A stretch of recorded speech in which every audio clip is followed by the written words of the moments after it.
როდესაც ერი და ბერი ერთად არის, მაშინ ქვეყანა და ქვეყნის საქმე ყოველთვის კარგად არის და მე მოხარული ვარ, რომ თბება ეს ურთიერთობები ყოველდღიურად წინ მიდის ეს ურთიერთობა და მოხარულები ვართ თქვენი აქ ყოფნისა, მონასტერში ყოფნისა და მე იმედი მაქვს, რომ ისევე როგორც მონასტერმა მიიღო დიდი სიხარული, ასევე თქვენ მიიღებთ დიდ სიხარულს ღვთისაგან და მონასტრისაგან. ჩვენ გვინდა ჩვენი მოგრძალებული წვლილი შევიტანოთ მამაობის ცხოვრებაში, რომლებიც დღენია და საქართველოსთვის და ქართული მოსახლეობისთვის ლოცულობენ.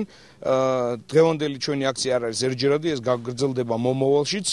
ჩვენ საქართველოს საპატრიარქოსთან გვაქვს მრავალი ღონისძიება დაგეგმილი, ბევრი განვიხორციელებია და მრავალს განვახორციელებთ მომავალშიც.